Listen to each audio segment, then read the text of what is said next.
Anggota militer Spanyol menggelar operasi pemadaman saat kobaran api terus meluas di hutan Burgo Hondo di Sotelo de la Arada, Spanyol. Setelah menghanguskan lebih dari 153.000 hektar hutan, kebakaran ini menjadi kebakaran hutan terbesar dalam sejarah Spanyol. Bencana ini memaksa 50.000 warga Spanyol untuk dievakuasi. Pihak berwenang sedang menyelidiki penyebab pasti kebakaran setelah petugas menangkap seorang tersangka. Sementara itu, di Alto de Mijares, Provinsi Castellón, Spanyol, petugas pemadam kebakaran terus berjuang memadamkan kebakaran hutan. Kebakaran di dekat Laval de Uixó menghanguskan lebih dari 6.500 hektar hutan dalam sehari. 30 pesawat dikerahkan untuk mengatasi kobaran api. Kebakaran ini memaksa 16.000 orang dari 18 wilayah untuk mengungsi. Ya, bisa kebakaran hutan di Les Grands, Prancis ini telah menghanguskan 42.000 hektar lahan. Peristiwa ini memaksa sekitar 1,4 juta orang mengungsi.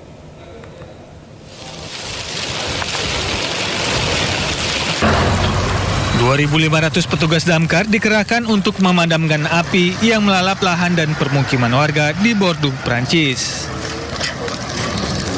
Selain petugas damkar, 18 pesawat, 1.500 personel militer, 1.200 polisi juga dikerahkan untuk memadamkan api. 115.000 hektar lahan telah terbakar di seluruh Prancis sejak awal tahun 2026.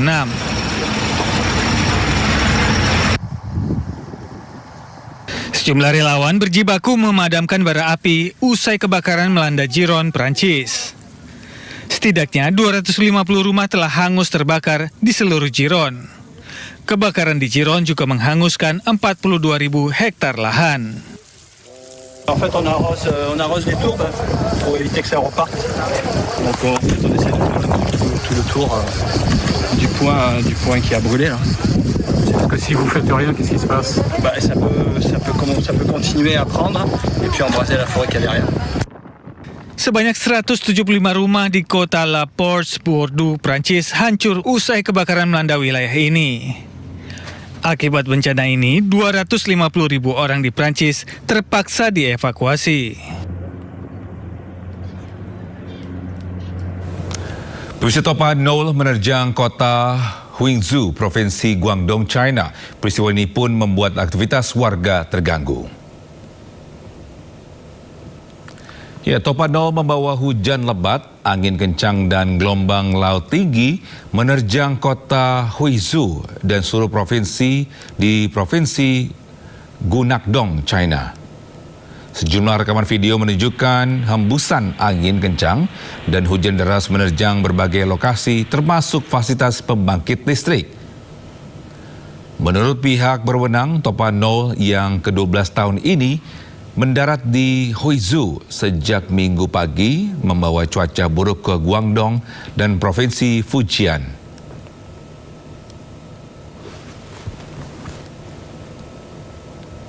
Ya, topan Nol juga membuat transportasi di seluruh wilayah China Selatan lumpuh. Evakuasi massal pun dilakukan pemerintah China untuk menghindari jatuhnya korban jiwa.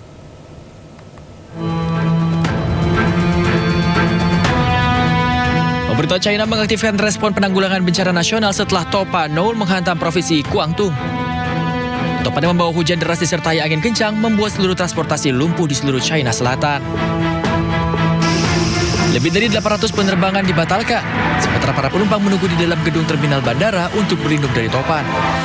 Evakuasi massal pun dilakukan guna mencegah jatuhnya korban jiwa. Tim penanggulangan bencana Tiongkok mengirim sejumlah tim ke daerah yang terkena dampak dan melakukan evakuasi massal untuk menghindari jatuhnya korban jiwa. Pemerintah China pun melokasikan 100 juta yuan untuk memperbaiki infrastruktur dan fasilitas umum yang rusak. Pemirsa, 10 orang tewas dan 23 luka-luka akibat banjir bandang yang menerjang kawasan wisata Shuangximen di barat laut Provinsi Gansu, China. Sejumlah wisatawan yang berada di lokasi pun terjebak hingga harus dievakuasi petugas.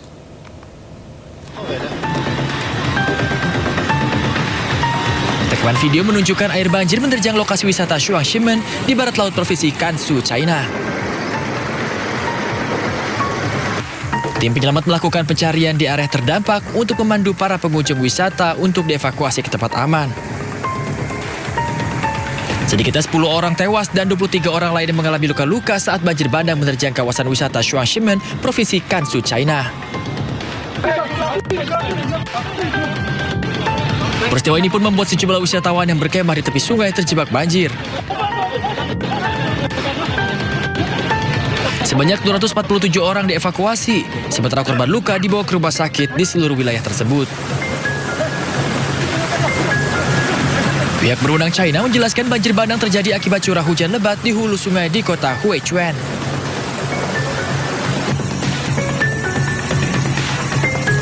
Sementara itu, banjir bandang menerjang negara bagian Assam di India. Banjir menghancurkan bangunan hingga puluhan orang dilaporkan hilang karena terseret air.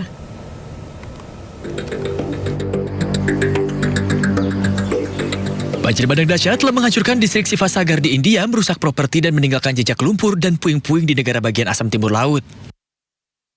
Bangunan runtuh, kendaraan hancur, dan tumpukan puing berserakan saat warga setempat memeriksa dampak bencana tersebut. Seluruh titik kota tersebut terendam dalam hitungan jam ketika air banjir menerjang daerah tersebut. Hewan ternak warga pun tewas akibat bencana ini, sementara sejumlah keluarga kekurangan makanan atau air. Warga setempat mengatakan beberapa orang hanyut terseret banjir. Sementara lumpur tebal dan bangkai ternak yang mati kini menutupi sebagian besar wilayah desa yang terdampak. Pihak berwenang mengaitkan banjir tersebut dengan curah hujan ekstrim dan hujan deras yang dilaporkan terjadi di perbukitan Nagaland.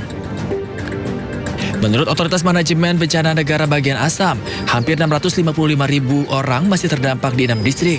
Sementara jumlah korban jiwa akibat banjir tahun ini telah meningkat menjadi 66 orang.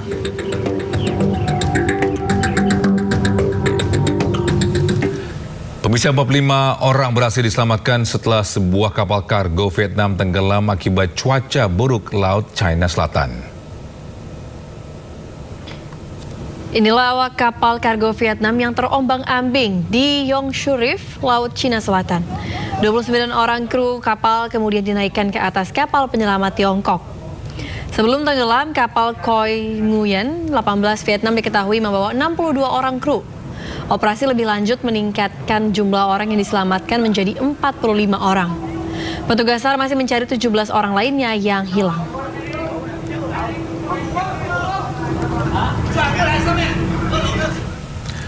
Pemirsa, Filipina, Amerika Serikat, dan Jepang menyelesaikan latihan gabungan Angkatan Laut dan Udara selama 5 hari di Laut Filipina Barat.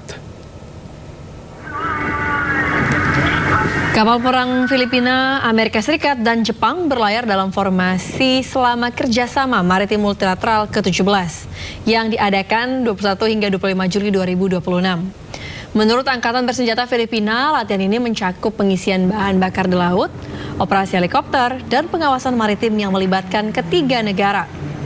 Filipina, Amerika Serikat, dan Jepang menjalin komitmen bersama untuk keamanan maritim, kebebasan navigasi, dan hukum internasional di Laut Filipina Barat. Latihan ini berlangsung di tengah ketegangan antara Manila dan Beijing terkait wilayah sengketa di Laut China Selatan. Sincere appreciation for this success. Pemirsa, konflik antara Arab Saudi dengan Houthi terus berlanjut. Arab Saudi kembali melancarkan serangan ke Yaman.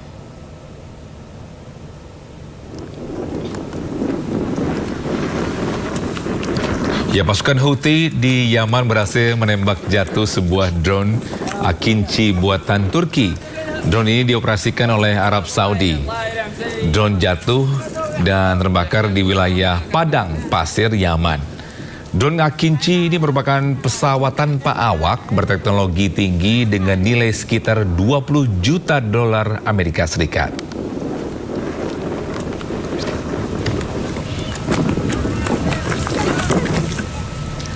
Ya, ribuan warga Yaman berkumpul di Al-Sabin Square, ibu kota Sanaa. Aksi ini merupakan unjuk rasa warga untuk mendukung Angkatan Bersenjata Yaman. Warga Yaman menggelar unjuk rasa massal untuk mendukung angkatan bersenjata yang mengumumkan larangan pelayaran atau blokade maritim yang menargetkan Arab Saudi.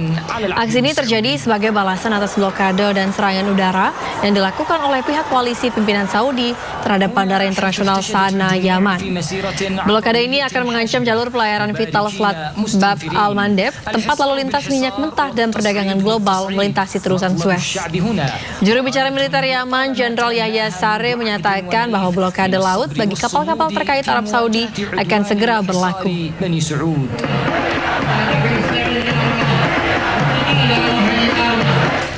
Ya, sejumlah orang syahid dan terluka usai serangan drone Zionis Israel menargetkan kamp Jabalia, Gaza, Palestina.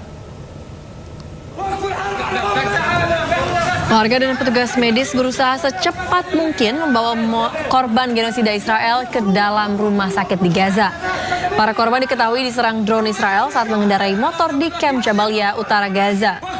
1 orang syahid dan 3 terluka akibat serangan keji Zionis Israel.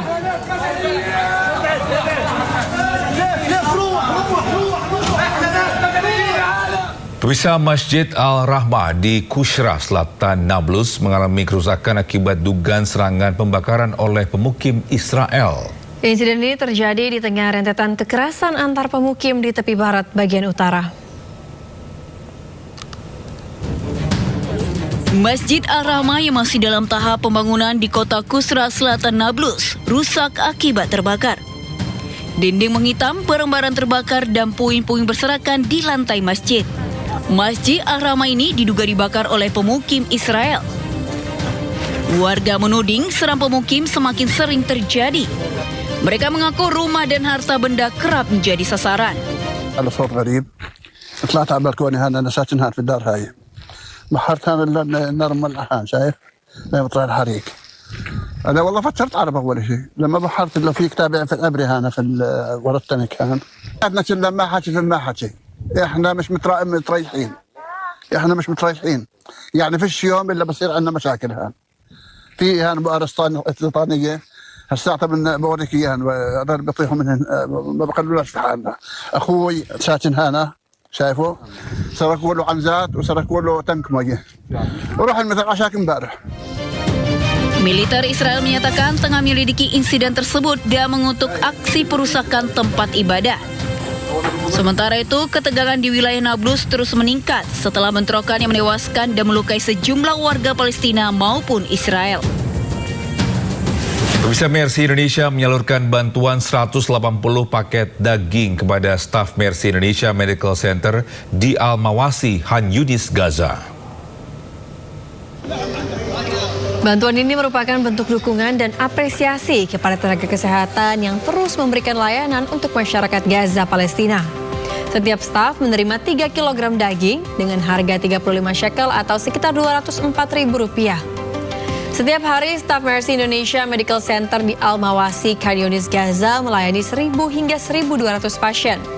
Di tengah keterbatasan akibat blokade dan serangan penjajah Israel, para tenaga kesehatan di Mercy Indonesia Medical Center berupaya memberikan pelayanan yang terbaik kepada warga Gaza.